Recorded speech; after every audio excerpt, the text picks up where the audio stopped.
What's up, folks? Nigerian Zero back, and today we're going to be reviewing Bitch Ass. Yes, that's really the name of the film. It's really Bitch Ass. Like, yeah, go look it up, and for sure, yes, that's the name, folks.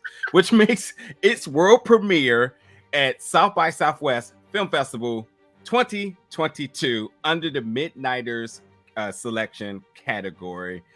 This was a film that we both identified very early and said, this is the one we want to watch. And I think we have numerous reasons, but nonetheless, after we watch it, we're here now to talk about it. So Zero, without further ado, what was this film named Bitch Ass, which is really called Bitch Ass, by the way, is about?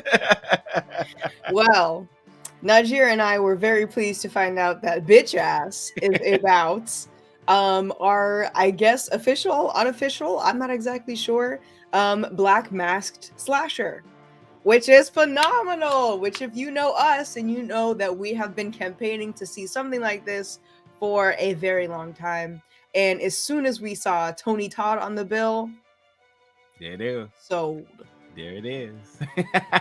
Let me tell you, and regardless if this is just an urban legend or a myth or just some made-up story for film purposes, when Tony Todd co-signs something, it's law to me. He can tell me, he could be like, yo, outside is purple, it's purple. Yeah. no debate.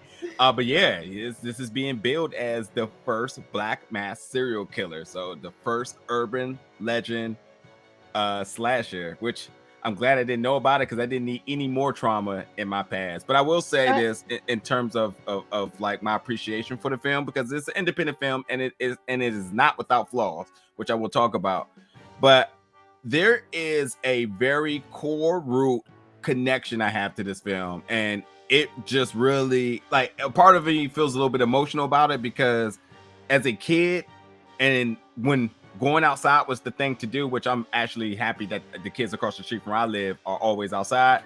I like the fact that when we used to be outside, we used to have stories like this about people or things, and so that these kids had this story, and that the fact that, like, they were so drawn to it, no matter if it was real or not, and they came up with their own scenarios and depictions and stuff of what about it. It's so real. It sounds fake. It sounds silly, but it's so real because that's what we did as kids. We had these things. We sure we had the Candymans and the Jasons, the Michael Myers that we was like, look, that's that. But we all had those other story of blah blah blah that's on top of the hill and don't eat our candy because you know if you do, et cetera, et cetera, et cetera. And like the fact that they did this, it just meant a lot to me. And I hope that the generation now that watches this looks at it and like they connect with it to a point where it's like, you know what? We may not have a bitch ass, but we damn sure got something that's like very similar to this. And I think that's the dope factor about this that I appreciate. Besides like the ultimate black excellence in it, I like the fact that like they're creating stories for the future, and that's dope. That's dope to me. I agree. I'm feeling very like, it wasn't like, let's see, how do I put this in a way without sounding stupid? But I love how you are not playing with a Rubik's Cube. Oh, sorry, my guy. It's part of it, my dude. Guys.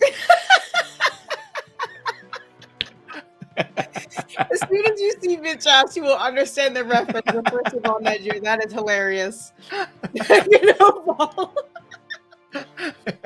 I like how this movie was not too blatantly like, look at our struggles, which is kind of a stigma that now, you know, what we call jet horror, which is black involvement in horror from 2010 present, is booming. We're getting all these movies that we honestly have been owed for a long time now. But now, from non-black communities, there's this kind of misconception that all of our movies will be, and this is the word I'm going to say, are going to be woke. You know? Yeah. There's always that pretense that there has to be some sort of underlying message.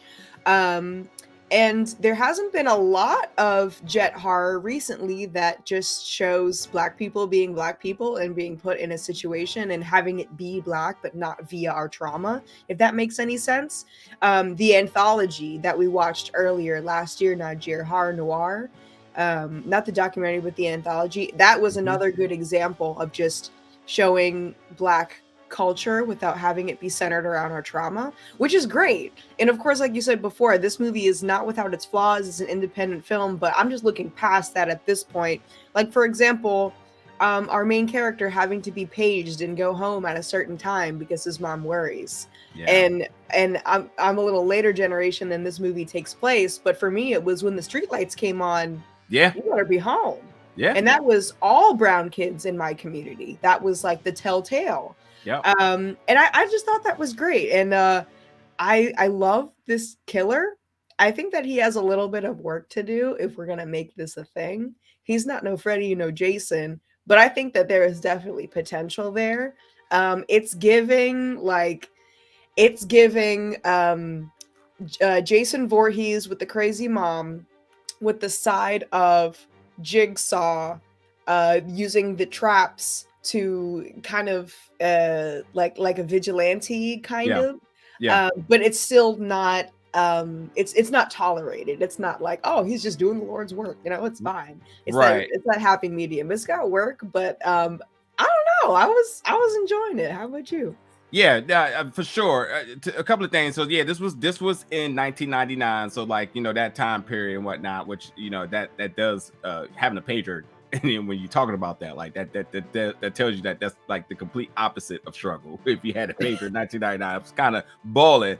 But yeah, the a couple of things that stood out for me. One, talking a little bit more about the plot here. Cecil was a young big kid, and like he was bullied and he was abused, and he truly had it bad in grade school, which is something that a lot of people can connect with, but this abuse turned into what all of us should be our biggest nightmare, in terms of somebody taking that pain and wanting to dish it back out, which this man done. He kind of bossed up, if you ask me. He shed the weight, he got ripped. He wears a mask now because of an incident that happened when he was a kid. Abuse again, and trauma. Locked his hair. And he got the dreads. He said, forget all that. But talk about level up. Yeah, for sure. But the one thing that didn't change about him is his love for games, and that's where there were some good messages out there. I thought there was one thing that I definitely wanted to share on this review, was that when he said that like the reason why he loves games is because games are for everybody. And you're talking about being inclusive, and you're talking about just knowing how to navigate through your struggles and your trauma. It's very true that a lot of us all can connect on any particular type of game, whether it's rock, paper, scissors, whether it's an Xbox, whether it's Battleship, or Connect 4, which, he had all the hood versions of these, which I thought was hilarious as hell. Like, my man was like, can't buy it, but I'm going to make it, and I'm going to call it the hood, which was dope.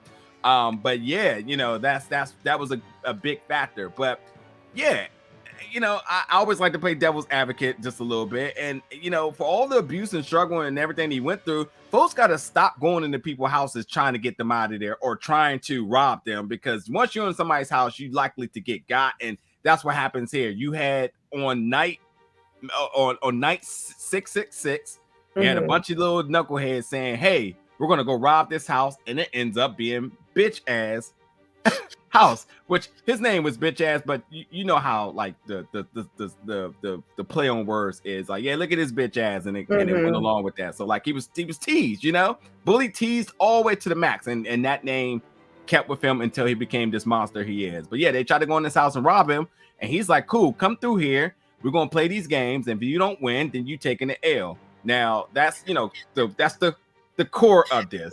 But I will say something I did like was I liked the cartoonish, comic book stylish animation and or transitions that they have within this. So like you're going to see a couple of transitions between games and other stuff that they use this really like graphic little design that's kind of like I said comic bookish or cartoonish that I thought really made this unique.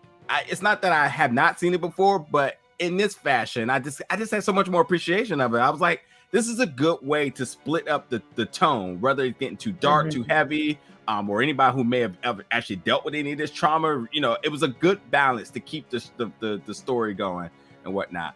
But other than that, I agree. I think that like The original thought that I had when I was first presented with like this kooky style of editing that they were doing was Zombieland. I don't know if you remember, like in That's the perfect. opening when he is listing out like the core rules to Exactly. This surviving the internet. exactly.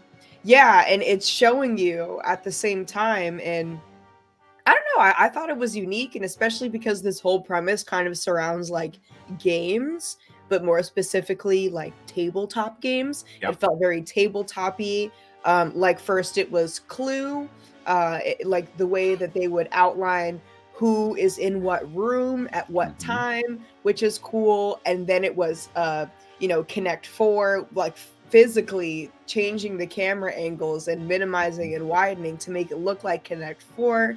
I thought it was just very unique, Mhm. and it really sticks the message to how like gaming or games instead of just bitch ass and now we got the first black serial killer, Yeah. which I mean it easily could have been about that and it could have been fine, but I think Yeah. that the editing really shifted it towards like fairness and just really leaning into like this whole thing is a game for me, bruh. You're gonna take this L. It's gonna be fair, but somebody's gonna take a L. Yeah. I don't know. It worked for me. It really Yeah. did. I would like to see more kind of kooky editing like this Hmm. because when it's presented to you, you're like, oh, that's different, and it worked. Yeah, agreed. Again, the one thing I wasn't a fan of at times were, in terms of the cinematography, they were using like a wide lens or what they call it, a fisheye. So some of the Hmm. shots look very spread out, I and then it did was notice that. condensed, and it was kind of doing it back and forth. So sometimes you'll see folks that were kind of in frame, and then you kind of see them stressed out. Um, Initially it did not work. It was some attempts being used with this towards the later part of the films. I was like, okay, I can see what you're kind of doing, like the Connect Four part where you're talking Mhm. about. I was like, okay, that's cool. I can work with that. But there was other times where they were just in the kitchen, they were doing it. It was kind of like, oh, that looks wonky and whatnot. So, Mhm. but for independent film, for independent budget, I thought that it worked. I think they have a good story, which for a slasher, sometimes you could just get out here and just have straight brutality. But the fact that I think you have a story that has some legs under it to do something more, which means that with a budget, what might you want to do next? You up all the prosthetic, the gore, all the makeup stuff, which I thought all of it was, okay. But you think like, well, if you did this on this, well, what happens when you got more to tell? If you got a Yeah. story that's intriguing, then this is already a good start. So, and then again, it's at South by Southwest, so that's a big deal as well. So, Yeah. for the director and who also co-wrote this, Bill Posley, we want to see more. We definitely want to see more. We want to see more. And then having Tony Todd on there, I mean, sir. Yeah. I mean, even if it's not the same story, they really they set up the Tales from the Hood shit. Like they Yeah. set up Tales from the Crypt, Creep Show. You have this creepy ass host and he's doing his thing, not connected to the story, but he's telling you and like he low key knows what's going on the whole time. You set it up. So just give us some more. It doesn't have to be bitch ass, Mhm. but like let's go with fuckhead next or something. But let's keep it going. Yeah. Look, we love a good hood classic, and there's definitely an audience for this. So, like, hey, Oh, this, certainly. this, Certainly. Stay tuned for the episode of my podcast. We're going to have a whole episode dedicated to hood horror, and it's going to be a mess. It's love going it. to be a mess. Love it. But yeah, folks, check this out. Bitch Ass, which again, I'm serious. This is really the title of the film. Is making its world premiere at South by Southwest Film Festival this year, 2022. Definitely jump in the comments, let us know your thoughts about this. Does it sound intriguing? If you have not been able to check it out at the festival, totally keep an eye out for it, because if you do not know the way how festivals work, they get out there, they try to get some eyes on it, and then they hope to get picked up to get distribution. And I think that, whether you get a chance to check it at the festival or you keep eyes out for when they get distribution, this is one you should totally be on the lookout for. This is one that I cannot wait to hear your all's comments about it. So, but yes, you do your job. Jump in the comments below. Let us know your thoughts about that. And we got plenty more reviews coming from this year's festival. So stay tuned for that and much more.